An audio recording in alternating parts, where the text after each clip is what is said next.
directed by D.M. Cunningham. We are talking the SPORE.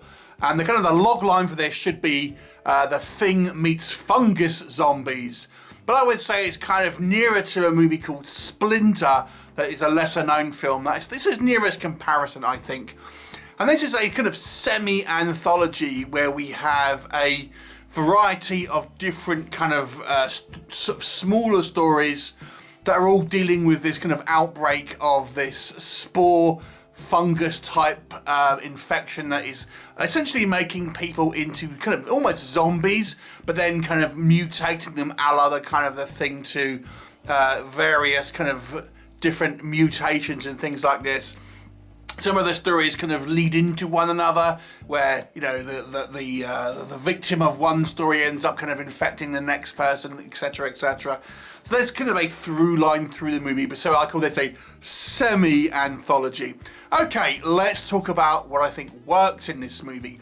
So this is, I would say, for those of you who like movies like The Mist, this is a grim film with a a presence of a kind of a nihilistic style of filmmaking and kind of subject matter where the options don't look good for our kind of groups of survivors and things like this. It has a definite sort of real sense of kind of danger and threat coming from this kind of this unknown spore. There is obviously parallels drawn from obviously the COVID-19 infections, but also kind of like the environment and stuff, as we hear a lot of kind of exposition ultimately through the radio telling us this is due to kind of climate change and things like this.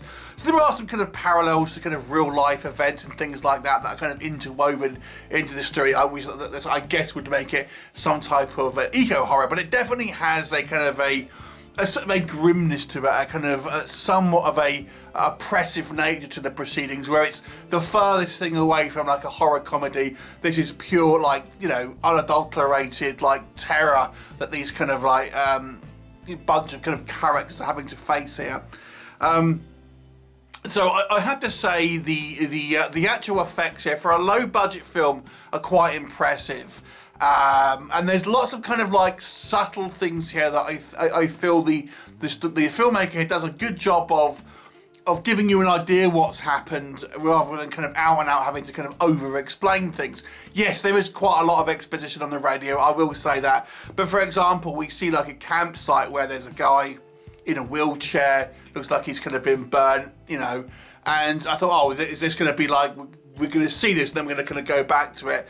No, it just kind of moves on, and it's kind of obviously left for your own imagination to kind of figure out what's happening there. There's a few kind of like homages to kind of horror kind of movies in the past and things like that.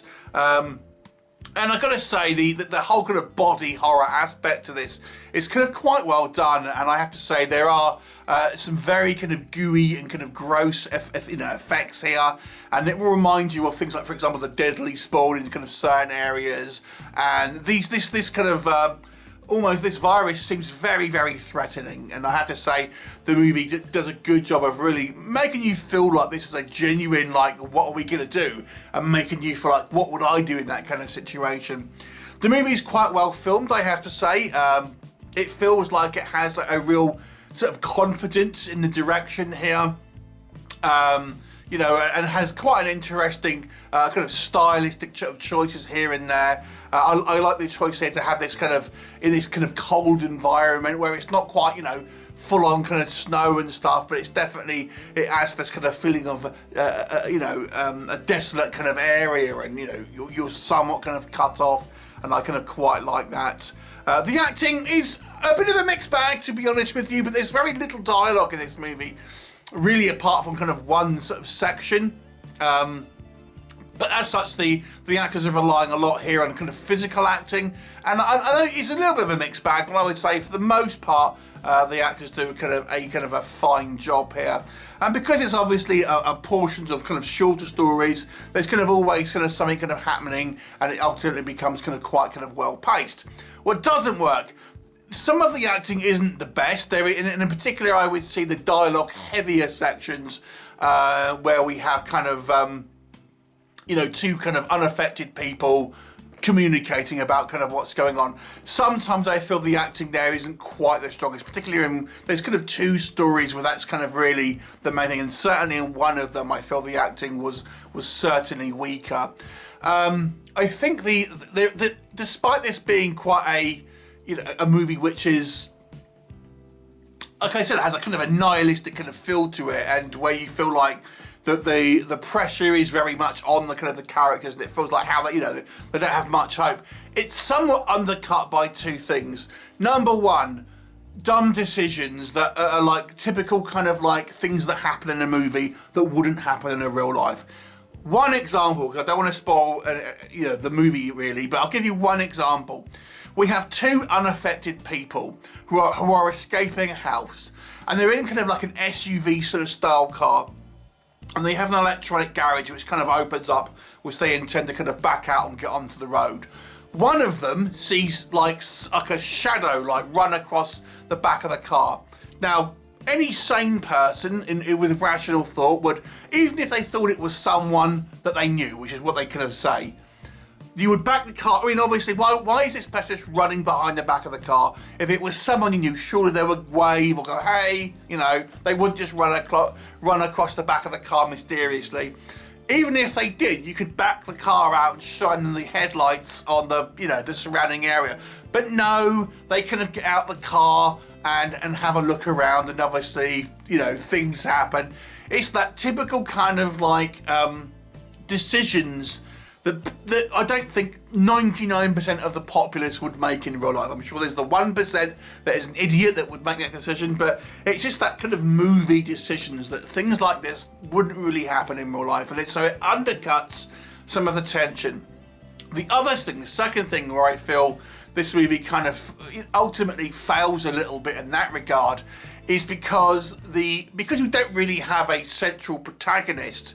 And what kind of characters we do have very little kind of like characterization, because there's very little dialogue.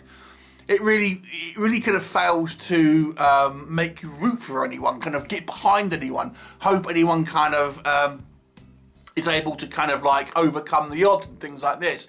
And ultimately, instead, we get a variety of people ultimately running away from fungus zombies or kind of like mutants and things. And it kind of is like the same. And it's like, yeah, we have slightly kind of different kind of setups of how people are, you know, ultimately introduced to this kind of fungal menace.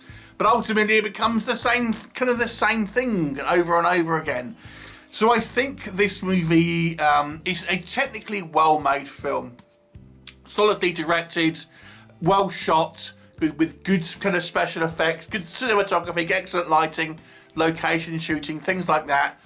Acting, a little bit of a mixed bag. I can forgive it because it's a low budget film and it wasn't terrible, certainly by some. But like I said, I think this movie needed to have maybe another writer on it, a producer to kind of push back on maybe having certainly a better narrative. And it ultimately fails because it falls into dumb movie logic. Now, that's one example I've given you, but there are others within this movie. If it was just one, maybe I could let it go. But it is kind of peppered with just like, why would you do that moment and things like this. So it has some clever moments, but also has some incredibly dumb moments as well. It ultimately is worth a watch, but I don't think it's, if I compare this to the movie Splinter, as I've mentioned, which has a similar kind of eco-horror, you know, thing, kind of like monster movie zombie type kind of creatures, but that had interesting characters that you kind of got on board with and you followed their narrative. This doesn't. So ultimately this one gets a 5 out of 10 for me. It's not a bad watch, but I don't think it's a watch where you would watch it once and kind of that would be it really. So 5 out of 10. Have you seen it? What did you think of it? Leave me a comment and I'll look forward to seeing you next time. Bye for now.